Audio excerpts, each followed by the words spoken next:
Alright, so I'm going to be doing an updated tutorial on installing EmuVR today. I'm going to walk through just the basics of installing it, how to add your ROMs. I'm also going to show how to customize things a little bit, how to download the different cores that you need. So we're going to go ahead and we're going to have these three files here. We've got EmuVR 1.0.3.1, which is the current one as of this video. I've got a patch for that, which is supposed to fix the N64 games, and I have Retroarch 1.7.5. You're going to need this specific version. It is on the wiki. It's going to be available on the website. It's kind of hard to find right now because there's another current version.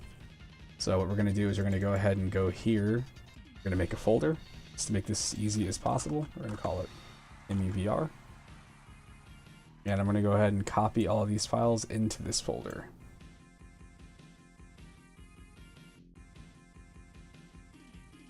Sorry, I'm using a regular, like an old HDD. I don't have an SDD yet, so, or SSD yet. So my load times are going to be a little bit longer than normal. Alright, so we've already got this. This is all set up. So we've got custom. This is where you put in your custom textures. You got EmuVR data. You got game scanner. This is what you use to add in the games that you add. You got your games folder, which is where you're going to be putting your ROMs at. Mono, Retroarch, which is going to come up in a little bit, and save data. So what we're going to do from here is we're going to go into this folder. Let me go ahead and close this one back here. So this is the Retroarch 1.7.5, which is the one that you absolutely need. We're going to go in here, we're going to go to this Retroarch folder, and we're going to extract all the files into this folder. Let's go up. Make sure that when you set this up, you have EmuVR, Retroarch, and then you have all of the files inside of your Retroarch folder. That is like one of the most important steps about this entire thing. It'll save you a huge headache in the future.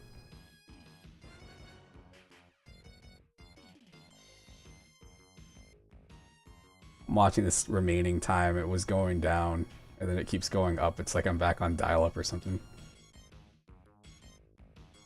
It gets to a certain part and then it just kind of like flies through, so.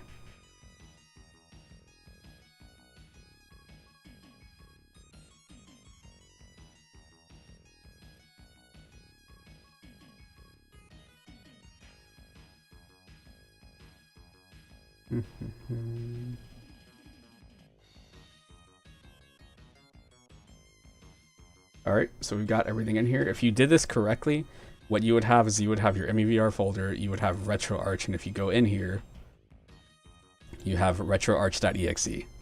That's how you want to have this all set up. That is one of the most important steps again. Alright, so what I'm going to do now, like I said, you have the games folder here, so what I'm going to do is I'm going to be going back up to here. This is where I have my ROMs personally. I've got Genesis, N64, NES, PS1, and SNES. So I'm going to go ahead and copy these. Actually, let me show you what this looks like inside of here. You have the files. I have them all extracted already. This just makes things just a lot easier, just making sure the files are extracted. You got NES, you got PS1, which these are in folders because these tend to have a lot of files. As you can see right here in Tekken, you've got 3 different files, and if you look in Twisted Metal 2, you've got all these files for this one game. I think it's a lot easier just having them in their own folder. We're going to go back up, and I've got Super Nintendo. So I'm going to go ahead and highlight these, copy these. We're going to put them into the EmuVR games folder, like this right here.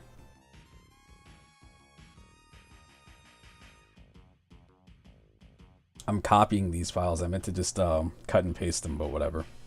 Copying. You end up having more files in places, but if you have the space, sometimes it can be a little bit easier if you need to troubleshoot and just delete an entire folder really quick. Alright. Go ahead and wait until this finishes before I do anything else, just in case.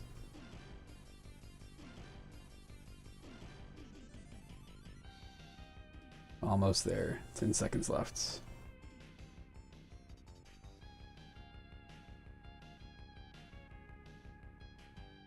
Okay, so we've got that. So now that the games are in there, the next step that we're going to do is we're going to go up here to the game scanner. Alright, so we're going to hit enter on gamescanner.exe. That's going to open this up right here. So that says that the Retroarch patch for EmuVR is applied successfully. I don't know. We're going to go ahead and... I don't know if this attempted autofill actually works well. They say it does. You detected folders. 5. Attention. Please don't forget to manually check. This right here, this tip is just to let you know that sometimes it doesn't get the folders right, so you might want to go back and check. Hitting this attempt autofill actually did get my folders correct, so I'm going to go ahead and leave it how it is. You got my Genesis, and it's got the Genesis is selected, Nintendo 64, NES, PS1, and SNES. So we're going to go ahead and hit Save Changes here. Now we're going to go to Download Missing Cores. If you notice right here, the cores are basically like mini emulators that Retroarch uses. You can change your core. I'd suggest just leaving it how it is. These tend to be the ones that work the best, or they're suggested for the program at least. So we're going to hit Download Missing Cores because I don't have them yet. So it's going to go ahead and download all of these. You need to be online in order to do this step, obviously. And since that's done, and the folders are all set, the last thing to do is go ahead and hit Scan Games. This is going to go through all the folders that are already set up and try to import the games that it can find. So I've got 14 games. Another important thing about this is to make sure you do not add more than 300 games. I suggest, honestly, I would probably limit it to like 150 or so. I know you might want to have all of your ROMs in there.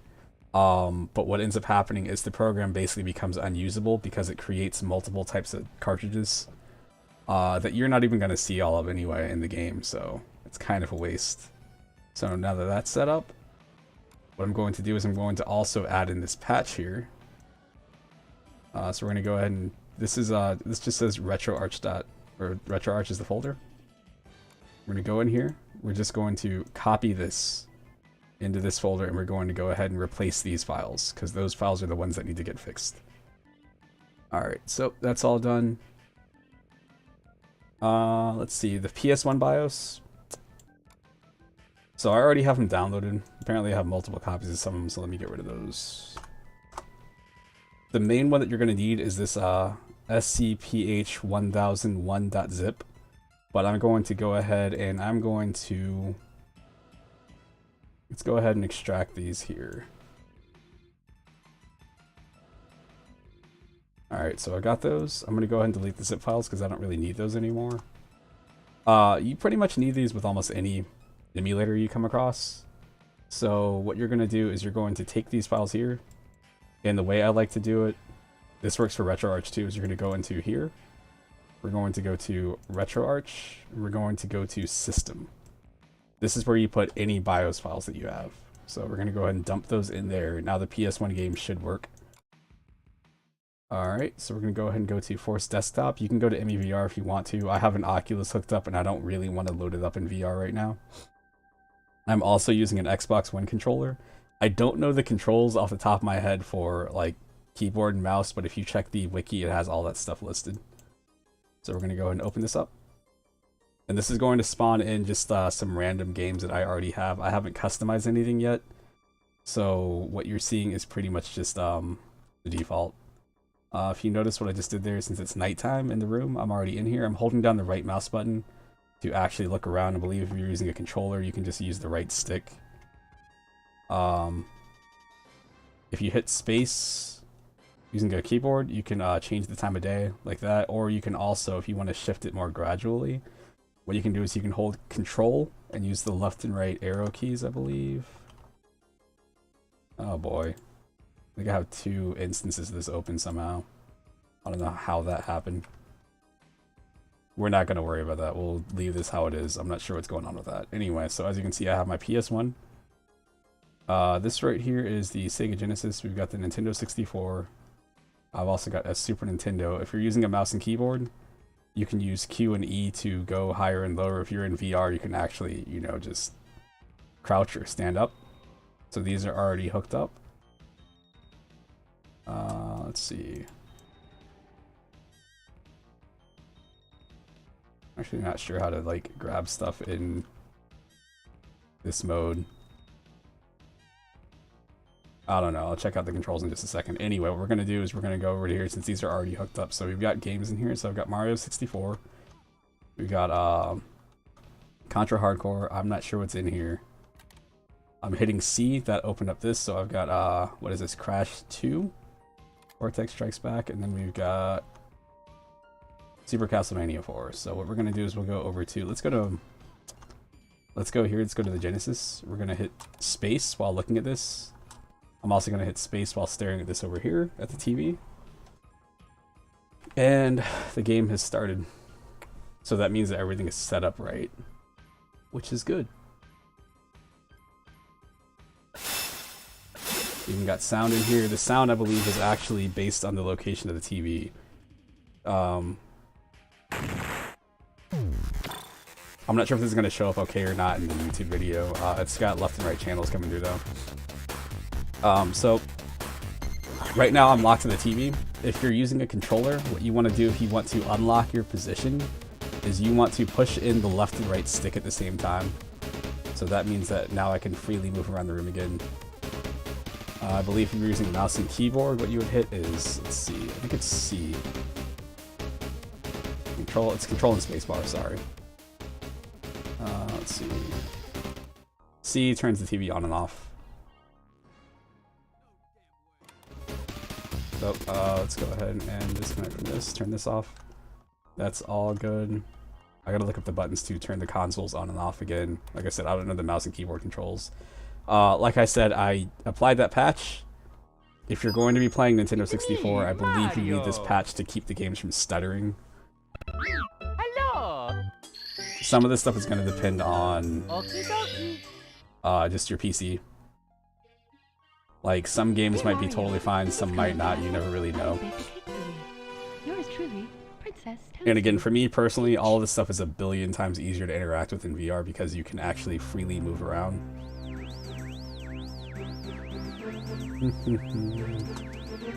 Turn this off. Alright, so let's see what else is in here. So we've got our walls, we've got our ceiling, we've got our floor. You got bed sheets, you got the pillows, you got all this stuff over here. You can actually look outside and see what it looks like out there. Still not sure why the time of day isn't changing, but whatever. I'll look that up in a minute. Okay, so I'm going to go ahead and hit escape. If you're going to leave the games again, make sure that you push in the two sticks or you hit, I believe, like control and spacebar to back away from the console and turn the TV off. If you hit escape, here's what happens. Window closes. Okay. So anyway, we're back up here now. So we're looking at the two folders. Close this. In custom, you've got labels, which are the labels that you use for your different games. You've got a miscellaneous folder, which is where you put in your custom textures. And then you've got posters in here. So what I'm going to do is I already have some posters and stuff downloaded, so I'm going to go in here. I'm going to select some of these. Let's select 5. Copy those. We're going to go back into EmuVR, go to custom, go to posters, and we're going to paste these in here. And as you can see, the two default files that are in here are numbered 11 and 15. So what you want to do to add in posters is just to keep things safe, what I usually do is I only go up to 15. You want to make sure that you have like 01, 02, just number them accordingly. So we got 03, we got 04, and then we're going to have 05. I believe there's something somewhere on the wiki or somewhere that will show you exactly where the different numbers end up in your room. So we're going to go ahead and load this back up. We're going to go to force desktop to force the desktop mode.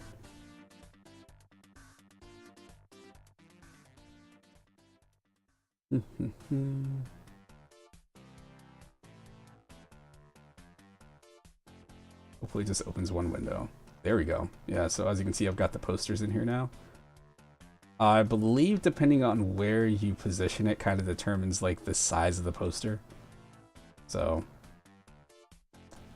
here's that. Another thing about this is that as you can see, when you load this up, occasionally stuff just kind of spawns in differently.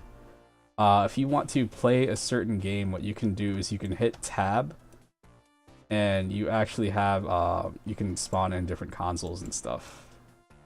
I do not know what the control is off the top of my head. I'll look that up in just a moment, I promise. Alright. Oh, these are the ones, as you can see, this right here, this is going to be your like default console for the ones that aren't rendered in game.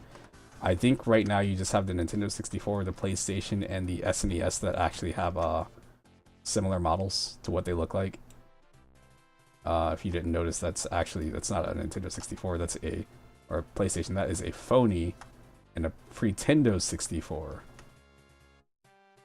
Alright, so we've got this, we've got the posters in the wall, so I'm going to go ahead and hit escape.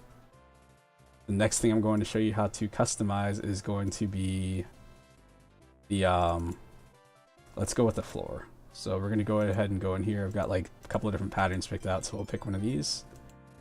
What we're going to do is we're going to go back and go to EmuVR. We're going to go to custom. We're going to go to miscellaneous. These are some example floors that they have. So what you would do is you would go in here, and if you want to use this as your floor, what you would do is you would rename this file right here to floor JPG. I'm not sure which formats it supports. I think JPG and PNG just to be safe.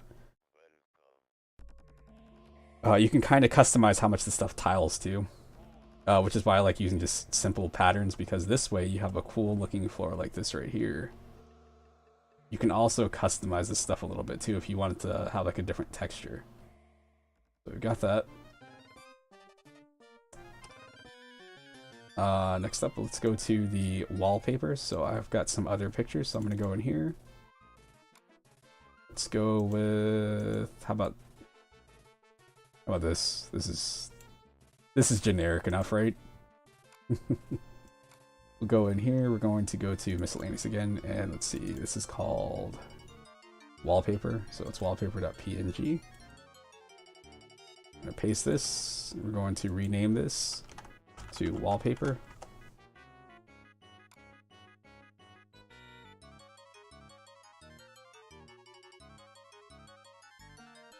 There you go. So you got your wallpaper. The thing with the wallpaper, why I usually don't use things like this is, as you can see in the corners, it's kind of weird. I usually just go with something that's closer to this right here because it actually looks a little bit better how it gets tiled. Let's see, if you hit spacebar when you're looking at the light up there, you can kind of turn that on and off. You can also adjust the fan speed. Okay, so we're going to back out of here. You can do the same thing with the ceiling too, I believe. Let's see. We'll copy this one.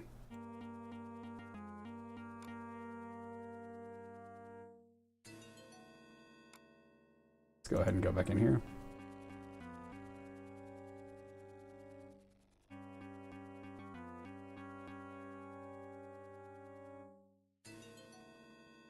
I gotta figure out how to turn that back on. I don't know. This light. Turn this on. Okay. Well, anyway, whatever. The ceiling didn't work. We'll look that up too in just a moment. Alright. I'm not sure what's up with the Nintendo. For some reason, the Nintendo specifically is not spawning in. I'm going to have to check into that and see if that's something that happened with one of the patches or something. Alright, so let's see. What else should I do next? We've got these different cartridges. What is this? Bomberman 64. We've got some other ones that are over here. So what I'm going to do next is I'm going to try to spawn in some custom cartridges. Let's go, let's see.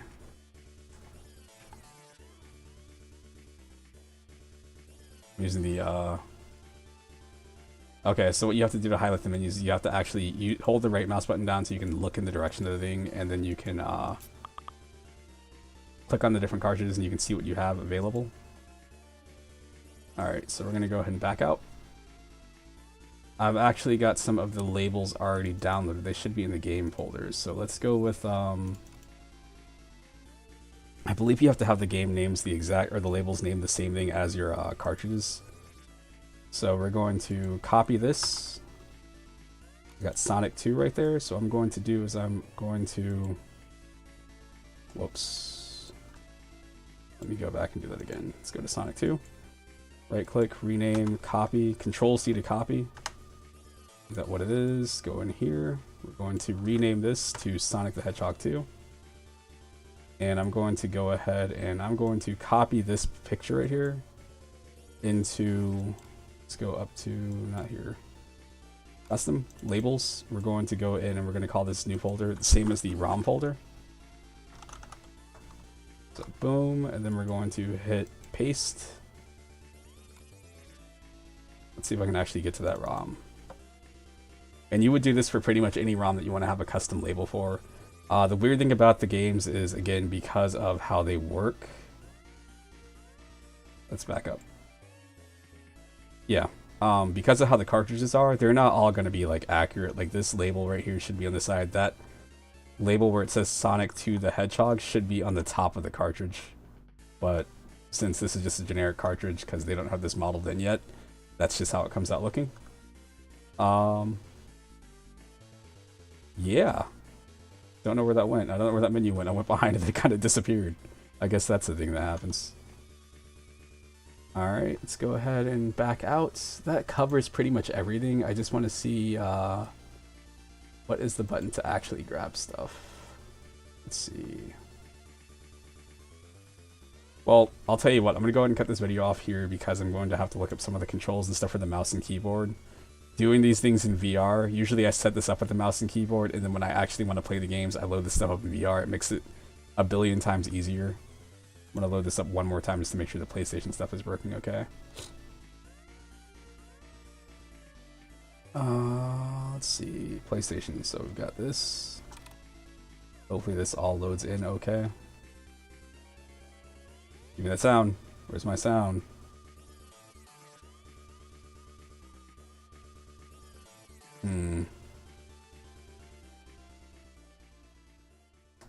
Yeah, I'm gonna have to check on this one. What was this? Crash 2? Yeah, anyway, I'll look into the PlayStation stuff, and I'm also going to turn this TV off, sorry. Check out just the controls for actually grabbing stuff. I think it's like X? Yeah, it is X. Alright, so I can pull this out by pressing X, put this in. Oh, good lord. Highlight that and then press X. Now this is in. I'm going to press spacebar to turn this on. Okay, anyway, so that's going to cover pretty much just the basics of this stuff right here. Like I said, I'm going to look into the PlayStation thing and maybe a few more of the controls, and maybe there's some more stuff you can customize. I think you can customize these sheets in the pillowcase too if you really want to. I usually just go with the wallpaper and the floor because that makes me happy. Yep, alright, anyway, I'll be back with probably a second part to this video. Peace.